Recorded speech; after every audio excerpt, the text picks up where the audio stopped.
வணக்கம். தந்தையின் பாட்காஸ்ட் செய்திகளை வாசிப்பது கார்த்திகா பிரகாஷ். முதலில் தலைப்புச் செய்திகள். அரசு ஊழியர்களின் அனைத்து கோரிக்கைகளும் படிப்படியாக நிறைவேற்றப்படும். ஜாக்டோ ஜியோ மாநாட்டில் முதலமைச்சர் ஸ்டாலின் உறுதி.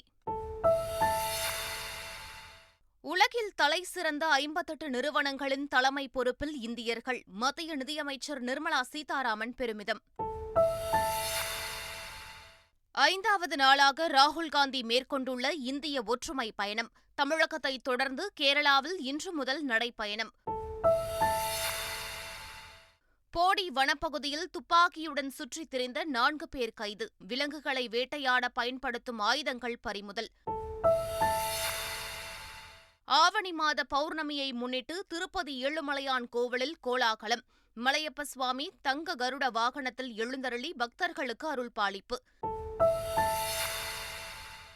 மறைந்த இங்கிலாந்து ராணி 2ஆம் எலிசபெத்துக்கு தமிழக அரசு சார்பில் மரியாதை.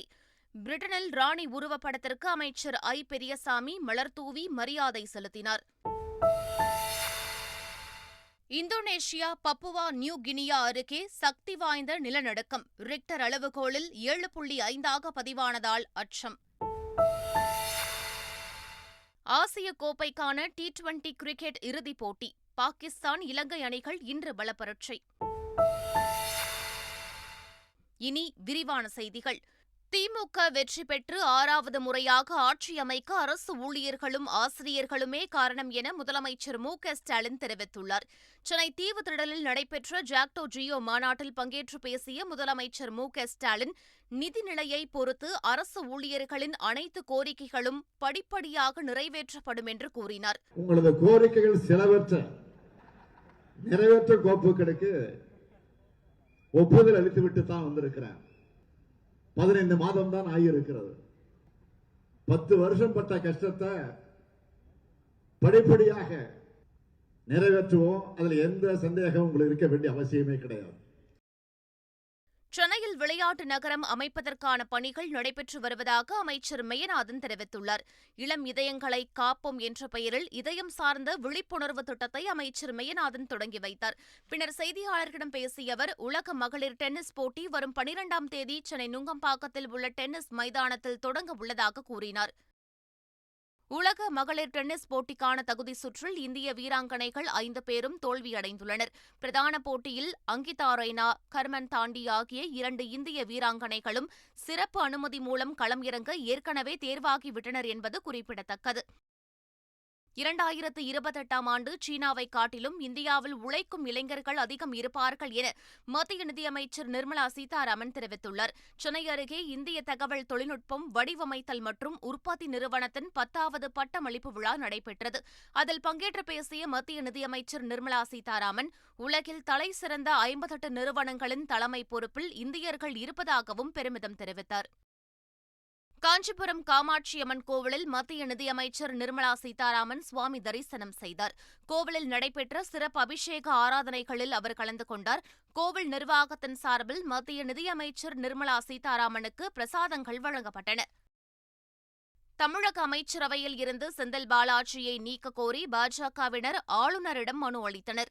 சென்னை கிண்டியில் உள்ள ராஜ்பவனில் ஆளுநர் RN ரவியை சந்தித்த பாஜக எம்எல்ஏ நயினார் நாகேந்திரன் தலைமையிலான நிர்வாகிகள் செந்தில் பாலாஜியை அமைச்சர் பதவியில் இருந்து நீக்க வலியுறுத்தினர். தமிழகத்தில் நடைப்பயணத்தை தொடங்கிய காங்கிரஸ் MP ராகுல்காந்தி கேரளா சென்றடைந்தார். கன்னியாகுமரியில் இருந்து காஷ்மீர் வரை இந்திய ஒற்றுமை பயணத்தை மேற்கொண்டுள்ள ராகுல்காந்தி 4வது நாள் பயணமாக முழக்குமூடு சந்திப்பில் இருந்து புறப்பட்டு மார்த்தாண்டம் சென்றார். அங்கு மாற்றுத்திறனாளிகள், மீனவர்களுடன் ராகுல்காந்தி கலந்துரையாடினார். இன்று முதல் கேரளாவில் நடைப்பயணத்தை தொடங்கும் ராகுல்காந்தி 19 நாட்களில் 7 மாவட்டங்களுக்கு பயணிக்கவுள்ளார். ராகுல்காந்தியின் நடைப்பயணம் கின்னஸ் புத்தகத்தில் இடம்பெறும் வகையிலான நிகழ்ச்சியாக அமையும் என்று காங்கிரஸ் மூத்த தலைவர் திருநாவுக்கரசர் நம்பிக்கை தெரிவித்துள்ளார். தமிழகத்தில் புதிய மின் கட்டண உயர்வு அமலுக்கு வந்துள்ளது. இது தொடர்பாக மின்சார வாரியம் வெளியிட்டுள்ள அறிவிப்பில், தமிழகத்தில் 100 யூனிட் வரையிலான இலவச மின்சாரம் தொடர்ந்து வழங்கப்படும் என்று தெரிவிக்கப்பட்டுள்ளது. 2 மாதங்களுக்கு 200 யூனிட் வரை பயன்படுத்துவோருக்கு மாதம் ஒன்றுக்கு ரூபாய் 27.50 300 யூனிட் வரையிலான பயன்பாட்டுக்கு மாதத்துக்கு ரூ. 72.50 உயர்த்தவும் பரிந்துரைக்கப்பட்டுள்ளது. 400 யூனிட்டுகள் வரை மாதத்துக்கு ரூ. 147.50 500 யூனிட்டுகள் வரை பயன்படுத்தினால் மாதத்துக்கு ரூ. 297.50 என மின் பயனீட்டு அளவுக்கு ஏற்ப கட்டண உயர்வு பரிந்துரைக்கப்பட்டுள்ளது. இதனிடையே மின் கட்டண உயர்வை தமிழக அரசு பரிசீலிக்க வேண்டும் என்று இந்திய கம்யூனிஸ்ட் கட்சியின் மாநில செயலாளர் முத்தரசன் வேண்டுகோள் விடுத்துள்ளார். இலவசங்கள் கொடுப்பதை எந்த காலகட்டத்திலும் தமிழக அரசு நிறுத்தாது என்று பொதுப்பணித்துறை அமைச்சர் ஏவவேலு தெரிவித்துள்ளார்.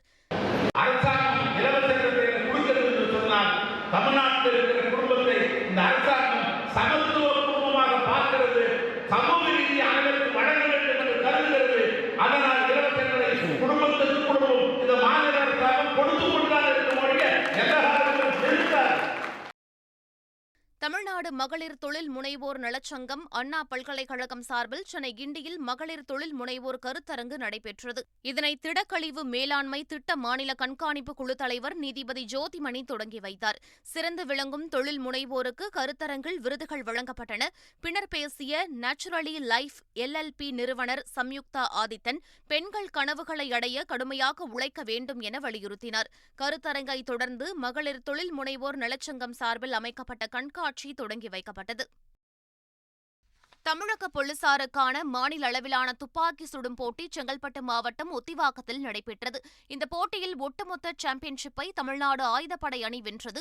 காவல்துறை உயர் அதிகாரிகளுக்கான போட்டியில் ரிவால்வர் மூலம் 25 மீட்டர் தூரம் நின்று சுடும் போட்டியிலும் மற்றும் 30 மீட்டர் தூரம் படுத்துக்கொண்டு சுடும் போட்டியிலும் டிஜிபி சைலேந்திரபாபு தங்கப் பதக்கங்களை வென்றார். நின்று கொண்டு சுடும் ரைபிள் பிரிவிலும் டிஜிபி சைலேந்திரபாபு வெண்கலப் பதக்கத்தினை வென்றார். குழந்தைகளை நன்றாக படிக்க வையுங்கள் என்று காவலர்களுக்கு சென்னை காவல் ஆணையர் சங்கர் ஜிவால் வேண்டுகோள் விடுத்துள்ளார்.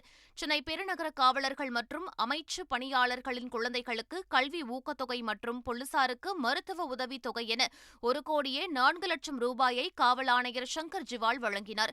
பின்னர் பேசிய அவர், சென்னையில் பணிபுரிபவர்கள் குழந்தைகளுக்கு நல்ல கல்வியை தர முடியும் என்றும் பணி மாறுதல் வந்தாலும் குழந்தைகளை இடமாற்றம் செய்யாமல் படிக்க வைக்க வேண்டும் என்றும் அறிவுறுத்தினார்.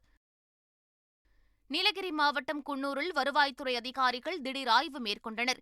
அப்போது பேக்கரிகளில் பயன்படுத்தப்பட்ட தடை செய்யப்பட்ட 17 கிலோ பிளாஸ்டிக் பொருட்களை பறிமுதல் செய்தனர்.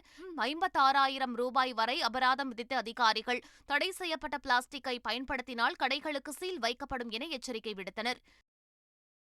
இமானுவேல் சேகரனின் 65வது குரு பூஜையை ஒட்டி ராமநாதபுரம் மாவட்டம் பரமக்குடியில் உள்ள அவரது நினைவிடத்தில் இன்று நினைவு நாள் அனுசரிக்கப்படவுள்ளது. இதையொட்டி பாதுகாப்பு நடவடிக்கையாக மாவட்டம் முழுவதும் 5,500 போலீசார் கண்காணிப்பு பணிகளில் ஈடுபட்டுள்ளனர். பாதுகாப்பு ஏற்பாடுகள் குறித்து ADGP தாமரைக்கண்ணன், தென்மண்டல IG அஷ்ரக் கார்க் ஆகியோர் நேரில் ஆய்வு செய்தனர். நீலகிரி மாவட்டம் கோத்தகிரி சுற்றுவட்டார பகுதிகளில் கனமழை பெய்தது.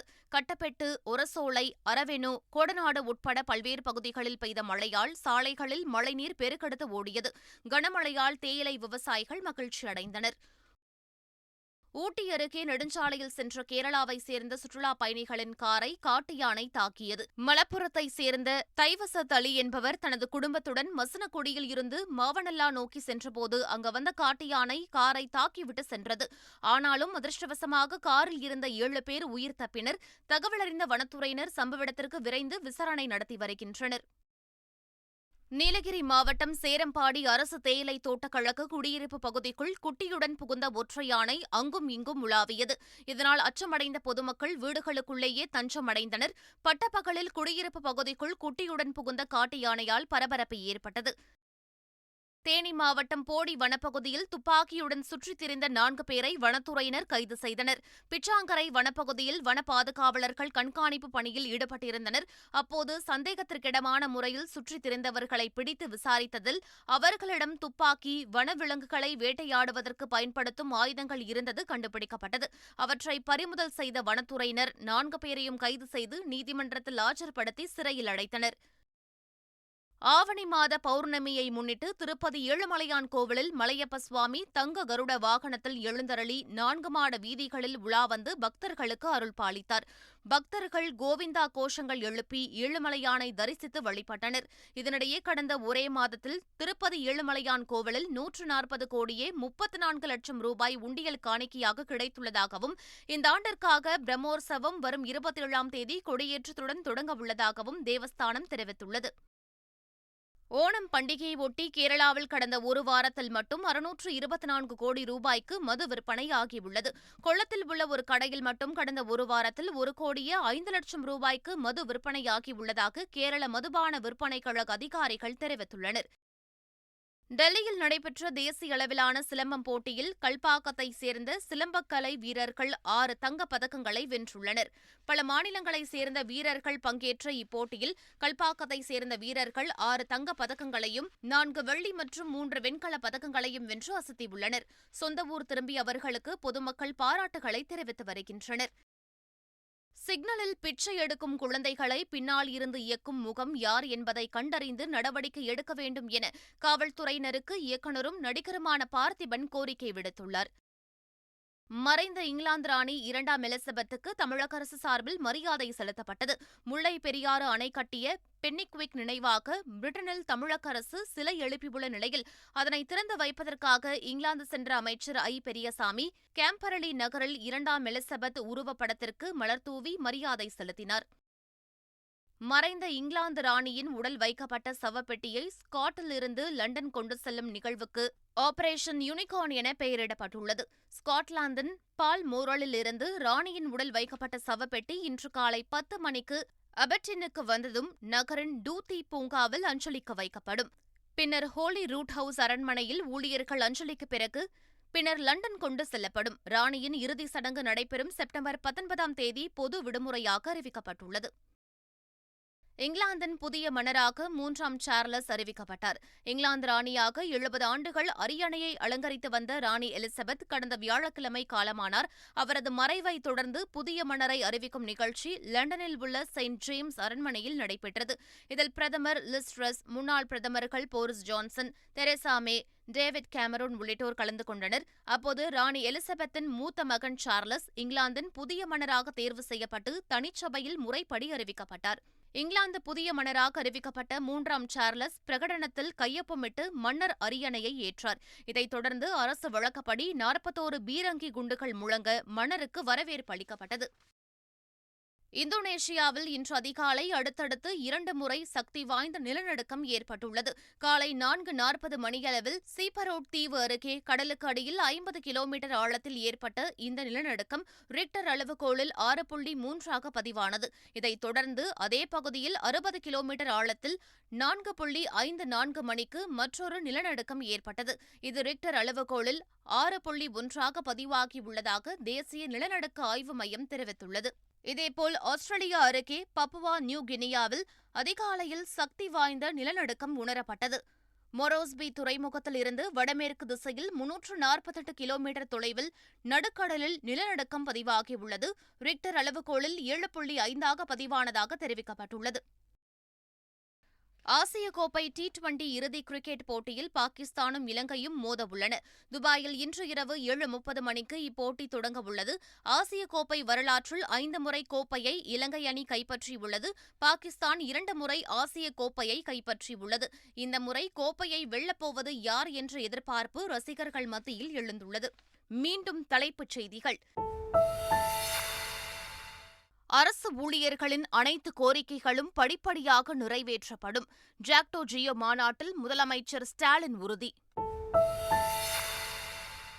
உலகில் தலைசிறந்த 58 நிறுவனங்களின் தலைமை பொறுப்பில் இந்தியர்கள். மத்திய நிதியமைச்சர் நிர்மலா சீதாராமன் பெருமிதம். 5வது நாளாக ராகுல் காந்தி மேற்கொண்டுள்ள இந்திய ஒற்றுமை பயணம். தமிழகத்தை தொடர்ந்து கேரளாவில் இன்று முதல் நடைப்பயணம். போடி வனப்பகுதியில் துப்பாக்கியுடன் சுற்றித் திரிந்த 4 பேர் கைது. விலங்குகளை வேட்டையாட பயன்படுத்தும் ஆயுதங்கள் பறிமுதல். ஆவணி மாத பௌர்ணமியை முன்னிட்டு திருப்பதி ஏழுமலையான் கோவிலில் கோலாகலம். மலையப்ப சுவாமி தங்க கருட வாகனத்தில் எழுந்தருளி பக்தர்களுக்கு அருள்பாலிப்பு. மறைந்த இங்கிலாந்து ராணி 2ஆம் எலிசபெத்துக்கு தமிழக அரசு சார்பில் மரியாதை. பிரிட்டனில் ராணி உருவப்படத்திற்கு அமைச்சர் ஐ. பெரியசாமி மலர்தூவி மரியாதை செலுத்தினார். இந்தோனேஷியா பப்புவா நியூ கினியா அருகே சக்தி வாய்ந்த நிலநடுக்கம். ரிக்டர் அளவுகோலில் 7.5 பதிவானதால் அச்சம். ஆசிய கோப்பைக்கான T20 கிரிக்கெட் இறுதிப் போட்டி. பாகிஸ்தான் இலங்கை அணிகள் இன்று பலப்பரட்சை. இத்துடன் செய்திகள் நிறைவடைந்தன.